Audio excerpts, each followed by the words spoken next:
Madam Amy, episode 5. This is more my intro into witchcraft. A couple years ago, I was drawn to tarot cards and reading tea leaves, and I don't know if it was because I was, the girls were watching Coraline, or like what specifically in my life had opened my eyes to tarot cards and stuff, but that was the start anyways. Then my daughter started calling me a witch, and then I started looking into it, and I found some really great stuff, but it's really hard to find good videos on, witchcraft. I've kind of learned it's because witchcraft is kind of what you make it, what you want it to be. There's so much out there, so it's what you pick, the things that you're interested in, how you can make them into tools to help you manifest things that you need to get through your day-to-day. So anyways, but when you, where do you start? It's just, that's the, I guess the hardest, but not hardest thing, because there's so much out there, you just don't know where to start. So you just start with, what you like the most, what herbs, help with what, what properties they have, or if you like looking into your horoscope, or if you like looking at the stars and the moon phases, or if you like to clean, what things clean what, using sage to ward off any bad spirits, stuff. There's so much. It's really up to you where you want to start. It's what you're interested in. I know I've said a book of shadows a couple times, and it's something you can have or not. It's up to you. You can have whatever you want in there. It's more just a journal to write down stuff that has helped you in your shadow work, like whether you've cast a spell, or hey, I cleaned the house with lemon today, or whatever, and it's something you can relate back to. So like, oh yeah, I remember I tried that. Let me see if I wrote down how it worked, or what, it's more your own personal journal that you can relate back to on things that you've done, with witching. So,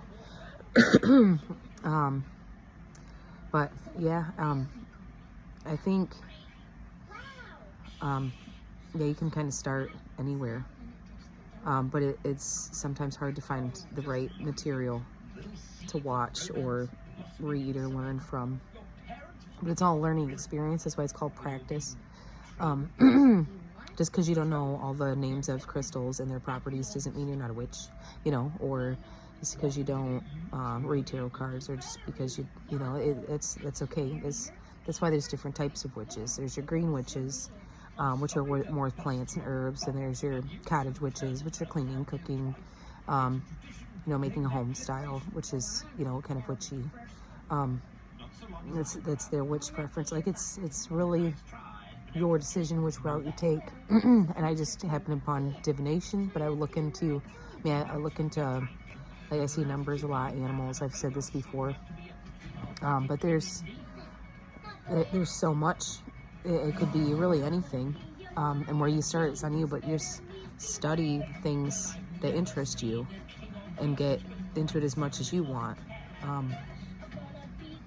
So yeah, I don't know, it's cute when I see my daughter. She makes little potions, and I think it's the cutest thing ever. She's only 6, and she likes to make little potions, where Maya, she is more in the beauty aspect, where she puts makeup on, and she does it with intentions to make her feel good and help with her anxiety. If I rub it this way or this way, it's supposed to help with putting my makeup on this way or this way, whichever. She's got her own way. I don't know her little magicalness that she does with her makeup, or how she does her hair. That's all what she looked into, what she wanted, and that's with everybody that wants to look into their inner witch, I guess. So yeah, so your journey starts with you, but what things you're aware of, because I like crystals, but I don't have a ton of them. And like I said, I carry some sometimes I don't.